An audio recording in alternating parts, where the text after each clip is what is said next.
What's up everyone, Callan Wesley here. Welcome to my new series I'm doing on YouTube called Brain Game. What I'm going to do here, I'm going to take commonly used terms thrown around that are familiar with people in the fitness industry, and I'm going to break them down and explain them to you in under 3 minutes. So for episode 1, what we're going to be talking about is intermittent fasting. Intermittent fasting is an eating pattern that cycles between fasting and eating. So usually it's a 16/8 cycle, which means you fast for 16 hours and you eat for 8 hours. So you have an 8-hour window to eat. So usually people will start eating at noon, 12 o'clock, and then stop eating at 8 o'clock in the evening. Why do people do this? It's easier to track your macros, because instead of having to track it over 6-7 meals of the day, from say 6 o'clock when you wake up till 10 o'clock when you go into bed, you can track it over that 8-hour period where maybe you're only eating 3 meals. So it's a lot easier, especially when it comes to doing it in a diet. Have coffee, water, and 0-calorie beverages during the day while you are fasting. If you wake up in the morning and you feel lethargic during the rest of your day, then it's fine. You can have a high protein, 0-carb meal. So this means you can have, say, egg whites or protein shakes, hit it, and then go on the rest of your day, and then start your proper meal at 1, 2 o'clock. You also need to remember, it's not a diet.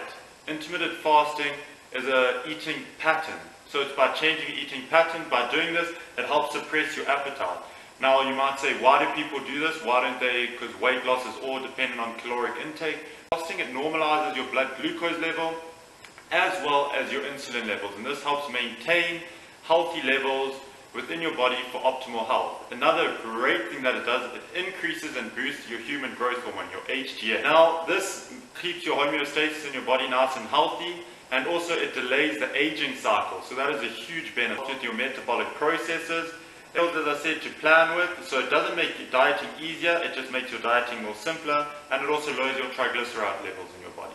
Now, my personal recommendation when it comes to intermittent fasting, I've only done it a couple times, so I'm neutral ground with this. I'm not big into it and I'm not into it, so I'm going to give you guys a breakdown of my recommendation. Only do it once a week if you want to try it out in the beginning, because by doing it over a long period of time of intermittent fasting, it's going to put you into a catabolic state, which means it's going to break down your muscle tissue to form glucose. So if you're trying to gain mass, this is a big no. I highly recommend you do not do this, because by doing this, it's suppressing your appetite. By gaining mass, you want to increase your caloric intake. With it decreasing the amount of time you have to eat your meals and stinting your appetite, you're not going to want to be eating excess calories, so I definitely don't think you should do this. And also another benefit from it is you're able to eat a cheat meal. So because it's down to caloric intake, especially if you're dieting, going through a cut, you can have, say, a pizza, and that's going to make you feel so much better when you're having a period where you're really depleted. You can have a pizza and it will still fit into your macros. That's my recommendations for intermittent fasting. Give it a try, let me know what you guys think of it, and I'm going to be doing these episodes every single week, nice and short videos, straight to the point. So what terms and what would you guys like me to break down and explain to you guys? Thanks for watching.